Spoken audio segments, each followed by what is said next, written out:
All right, everybody. I have Ruben here. Ruben and I have been working for the last several months, and I asked him to be part of this interview just because he's made incredible transformations, and he's done really well over the last several months, and he's still going to keep getting better and better. So I really wanted to bring him on board and really just kind of have a conversation with him. So, Ruben, welcome. Thank I you. wanted to ask you where where were you before you and I first met? Exactly what were you going through? All the struggles. Can you tell us a little bit about that? Sure. In the late summer of 2018, I experienced a very uh, traumatic and sudden loss, very close to home. It was a very close relative of mine, and it was the first time. It was the first time that I had lost a relative like that close to me. In my immediate family. Number one, and number two, the way in which it happened was more than just, it elicited more than just a grief response. There was also trauma intertwined with it. And so, reeling from it, I didn't have the response that I thought I would have. We think about when something like that happens, we're going to be, sobbing and crying and this and that, or, kind of like almost the responses we see in like movies and stuff like that. Well, it wasn't really like that for me. My response was delayed, and it wasn't in the way that I ever thought it would be. Um, and so a few months later, like during the fall of 2018, is kind of when I started to really spiral downhill. I started to experience, along with a lot of my like emotional and psychological issues, I started to experience a lot of physical issues too. And it was pretty scary because uh, my first reaction was like, did something happen? Like, do I have a disease or like a pathological illness or something like that? So for several months, I was running back and forth to doctors, um, ER room visits, and I was just having these gnarly physical symptoms. Um, and I kind of dealt with that for a while, up through the winter and the early spring, and I would say like the end of spring 2019 slash beginning of summer is kind of when we met, right? Yeah, yeah, gotcha. Yeah, what kind of symptoms were you experiencing? What was like some of the worst symptoms where you felt like, oh boy? Oh yeah. So in the beginning, like when I first started experiencing my physical symptoms, it was like upset stomach. Like kind of like when you're walking around throughout the day and like your stomach starts to rumble, and then it's like you ate some bad food and you got to get ready to run to the bathroom. It was kind of like that in the beginning, and everybody. I feel like almost everybody has experienced that at some point in their lives. So like I was pretty dismissive of it. But then the upset stomach started turning into like chronic diarrhea, and the diarrhea was like, just every day, multiple times a day. It was getting to the point where like I couldn't even. I was finishing up university at the time, so like it was getting to the point where it was really hard to go to my classes because I commute to university, and my commute is like over an hour. So like constantly having that feeling of, oh my god, I got to run to the bathroom was extremely debilitating on my school studies and like my school focus. And then it shifted from like the chronic stomach like diarrhea and like cramping and stuff like that to what would become my absolute worst enemy for the months to come, and that was nausea. Mm. Nausea was the biggest problem for me. Nausea and like a lack of appetite, Mm. for sure. Yeah, yeah. Did you lose any weight? Yeah, so before like almost all this stuff started happening, I was a little tubbier. You know, it was the off season. I was a little put on some pounds, which I'm kind of thankful for later. So I weighed about 250, 250 or so pounds. I'm a bigger guy, so like I carried it pretty well too.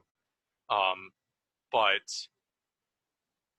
I think when I first got sick, I was bedridden in the month of November of last year.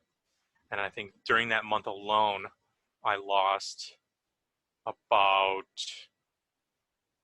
I would say, about 30 pounds or so in that 1 month alone, just from lack of eating and just nausea and stuff like that. And then in the months after, I continued to lose weight, eventually dropping from about 250 pounds to my lowest weight that I weighed in at was like 180, 180 something, like 185 or something like that. And I mean, it was pretty, it was pretty drastic because like uh, I had a lot of muscle on me too. So I was like kind of tubby with a little bit of muscle.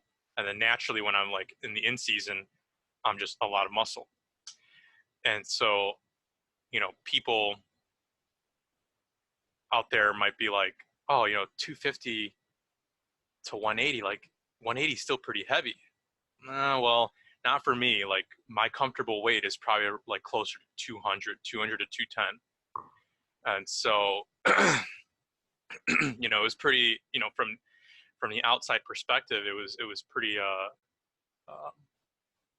I guess it made me feel bad because I would like run into people and they'd be like, oh my God, you're losing so much weight.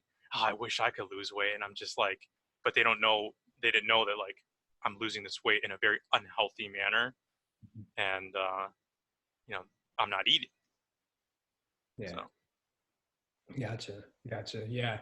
Um, so fast forward until we meet close to the summer of 2019. How was it, you and I kind of working together? Like, what was your experience? Because from what I remember, because you had a traumatic incident, you were still seeing a therapist, but you and I were working together. So how was that, and how was it different than working with a therapist? Because I know you were working with both. sure. Yeah. I didn't see a therapist right away. Uh, Honestly, one of the biggest mistakes I made.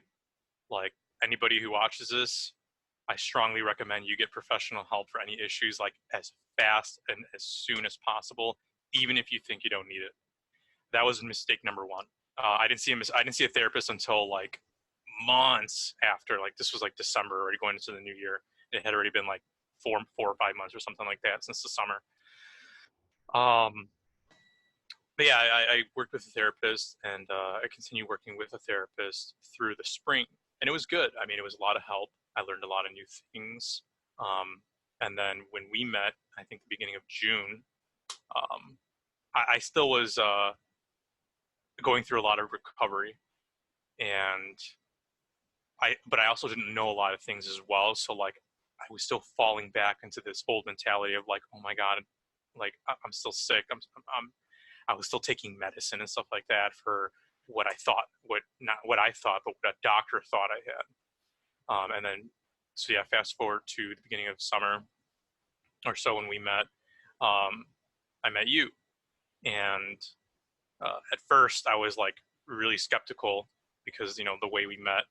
Um, but at that point in my life, I was in the middle of a huge setback for me. And so I was, willing to try it, willing to, try anything. And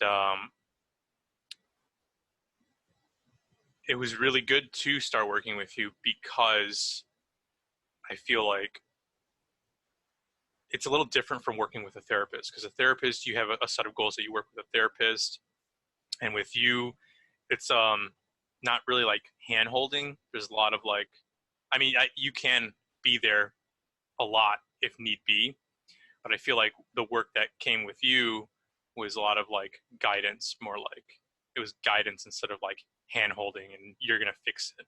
Um, and that was kind of what I needed too. Like in tandem with therapy, I needed somebody to kind of um, guide me, check in with me, like help me hold myself accountable.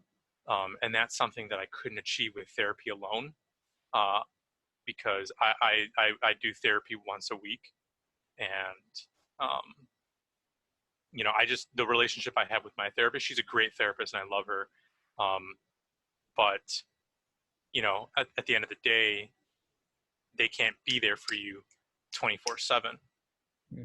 And so it's up to you to try and put the work in for yourself. And that's kind of where you came in. You kind of helped me work on myself so that I don't, you know, need to fall into my old ways or need to rely on somebody like um, my significant other, or my mother, or anybody else in my life. I don't need to rely on them for anything. I could kind of work on myself.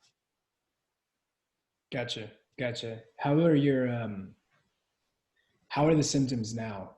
Are they how are your physical symptoms, the nausea and stuff like that? How have you gone? My physical symptoms are pretty much non-existent now. Yeah. Pretty much non-existent. There will be a couple days. I mean, it's just life. Like there's times in my life where things upset me or disturb me or come at me, and I feel like I do get a little bit of anxiety, but and I do get re-experience like a little bit of like, it's not even really like nausea anymore. It's kind of just like a lack of appetite. Like when something disturbs you, your stomach knots up and you kind of have that lack of appetite. It's kind of like that. It's not really like a hard nausea anymore. Diarrhea and stuff like that, no, like that hasn't even been a thing for a long while. I would say that like the diarrhea and stuff like that, the upset stomach, was kind of like the first to go. The nausea was kind of like the last to go because it was the most persistent. It was really trying to hold on. Yeah, it's pretty much non-existent. Gotcha. Yeah. You had a really great therapist that was really able to help you, which is awesome because sometimes I hear is some for some people they just aren't. I don't know. Maybe they just didn't find the right one, and so Yeah. it was really awesome that you found somebody really great. Yeah, it's a we hear a lot of horror stories, and unfortunately, like it's not even people too far disconnected from me. I mean, I'm talking about like siblings and like relatives and stuff like that. Even now, are still having so much trouble finding a good therapist. Hmm. And fortunately for me, this was the first time I had ever underwent therapy, and we clicked. I mean, she's great. It's awesome, man. So in what ways now that this part is seeming to be taken care of now, what are your next goals? Where do you see yourself? What are you kind of striving to now?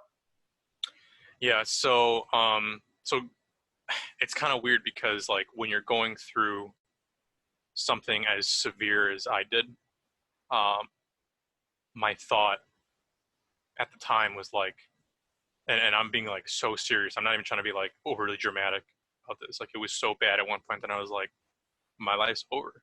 You know, it's it's done. Like this is it.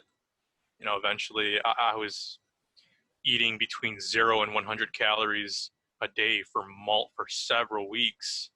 I just thought that eventually I was just going to stop eating altogether and just literally just, as morbid as it sounds, just die. And so at the time, I wasn't even thinking about what life was going to be like, after recovery or what have you.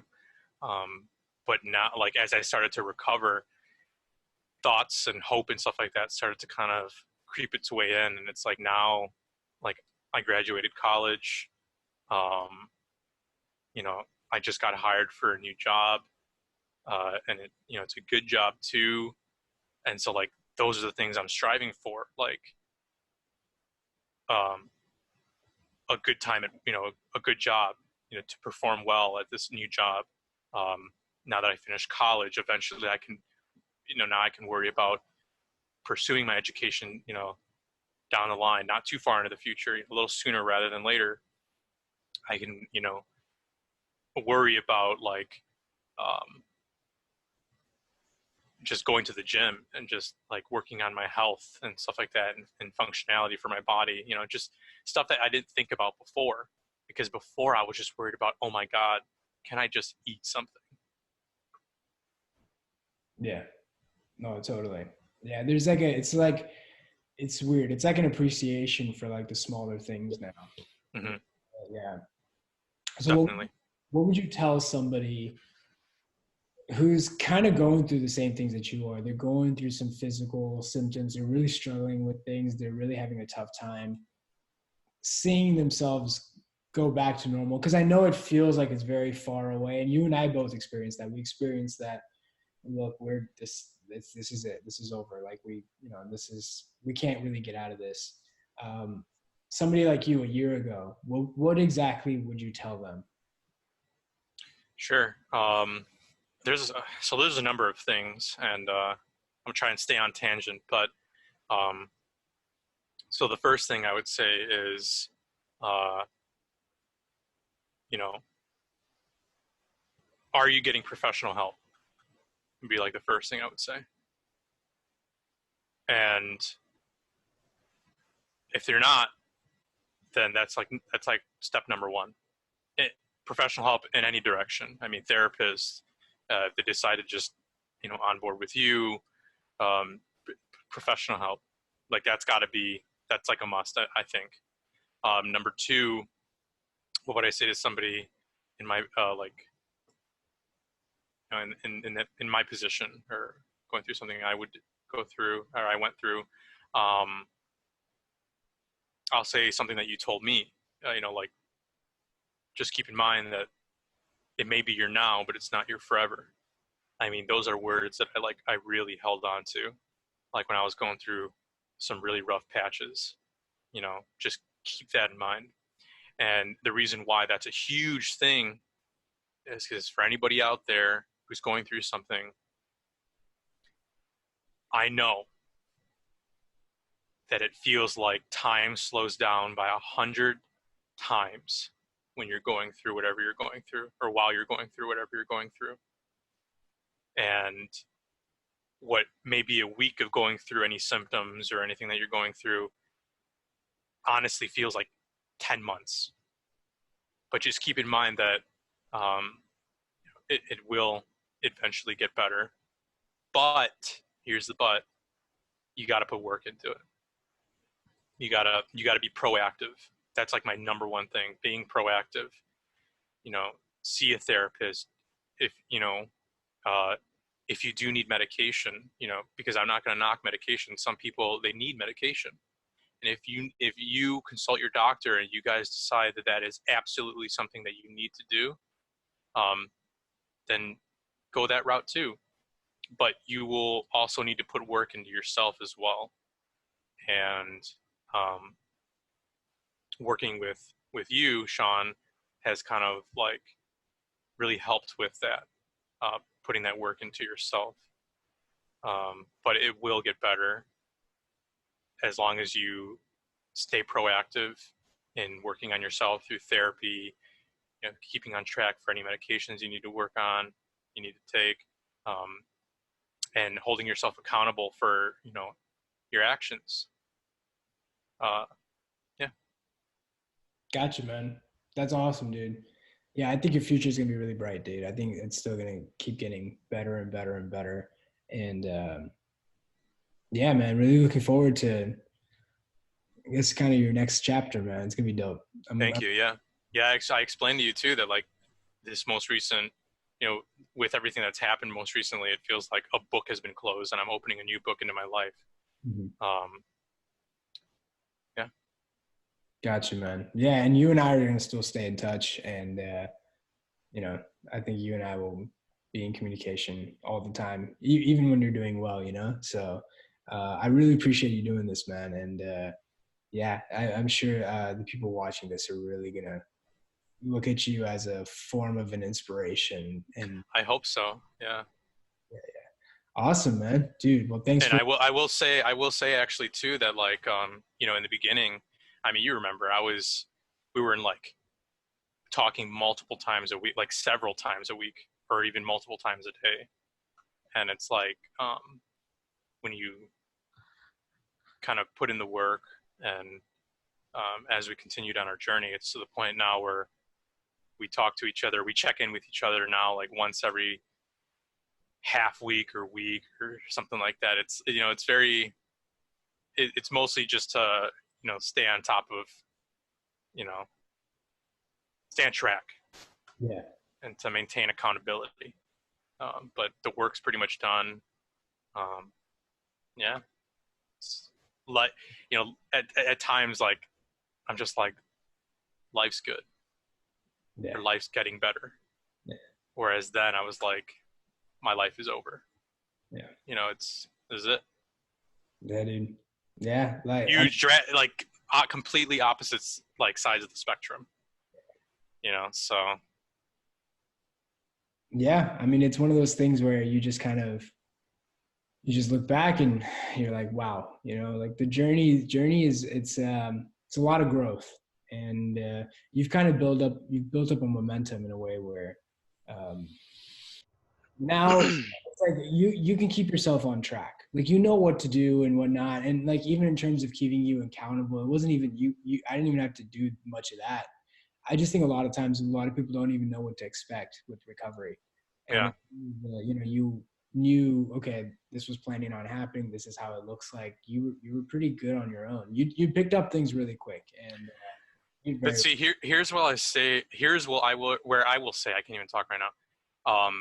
Like, I know this is about my experience stuff like too, but like, I also don't want people to think that like your position is undermined, because here's where you shined. And it's like, when you're going through physical symptoms or psychological symptoms, or in my case, both, they intertwine, and it creates like a very perverse experience. With me, my biggest issue was nausea and lack of appetite, not eating. That in of itself, for a prolonged amount of time, really creates, it's really psychologically damaging. And, you know, I mean, I really can't explain it unless somebody's kind of experienced it, not necessarily from trauma or anything like that, but just if you've ever experienced really severe hunger for a long time, you know what I'm talking about. Like, it damages you, it breaks you down. And that's kind of where like you came in, because I know a lot of our work was, a lot of the work was put in by me, but you were there to help guide me and make me,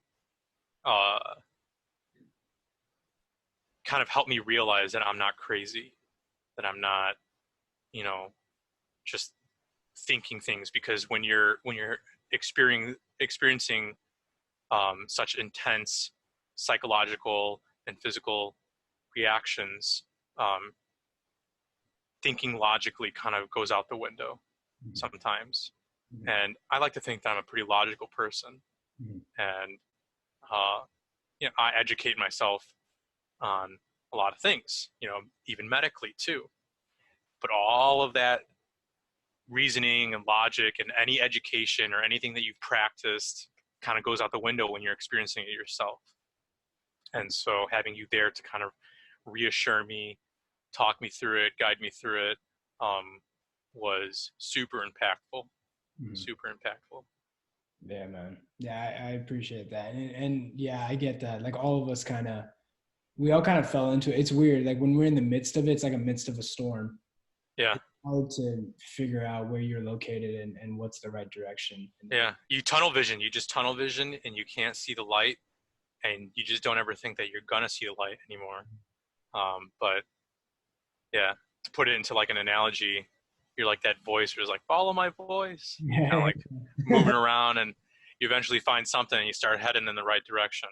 Yeah. And for me, like, I fell off the wagon a lot of times during our journey. And sometimes for a prolonged amount of time too. Like I would kind of have these setbacks, as we call them, for like a couple weeks at a time. Mhm. where I'm just like, oh my God, everything that we've been doing hasn't been working. It hasn't been working. It's like, is it really working? You know, am I just never going to get better? But it did get better, and I did get through it, even Yeah. for the longer extended setbacks. It's all part of the process, and that kind of questioning happens throughout the journey. You kind of go back and forth: is this working, is this not, this has pushed me so far, is it going to push me to the end? Like, there's all these things that kind of go through people's minds, and all of us experienced it. I experienced it, everybody did. So that's why these conversations are great, because people watching this, they'll realize, okay, I need to just stay on course, because Yeah, it's easy, it's very easy to deviate, and nobody made more mistakes than I did in terms of going the wrong route and stuff like that. So yeah, yeah, dude, like I said, man, I really appreciate this, dude. Thanks. yeah. And any advice, you're welcome. You're welcome. And another piece of advice that I would give somebody is like letting them know like there's no easy way out. Mhm. There just isn't. Like you told me, like you can take things, you can incorporate things in your everyday life that can maybe um, ease whatever you're going through. For example, like for me, I was popping like 8 milligram Zofran nausea pills, uh, sometimes 3 times a day, Mhm. and it was getting to the point where I was counting down the minutes on when's the next time I could take my nausea pill, in hopes that it would help me a little bit. And Mhm. even then, it was like hit or miss. It was like 50-50. Yeah. You could take things, you could do things that can kind of maybe help alleviate whatever you're going through, but ultimately, there's nothing that you can do that will expedite it. There's nothing that you can do that will mask it. There's nothing that you can do that will get rid of it fast. The only way is to just stick to the process, keep working on yourself, um, and just stay on course. And just remember, like, it's not going to last forever. Yeah. Yeah, Yeah. no, that's true. If people knew that, look, if you just, I think people are okay with knowing that, there's no easy way out, as long as there's a way out at the end. Yeah. So yeah, no, I totally agree. Yeah. Sometimes you can't go around it. You got to go through it. But once you go through it, I always say it's not about the short-term comfort. It's always about the long-term freedom. And so Yeah. if you keep your eye there, you'll get there soon enough, man. Yeah. Yeah. Awesome, man. Hey, thanks again. Yeah. Yeah. You're welcome. Thank you. Of course, of course. Okay.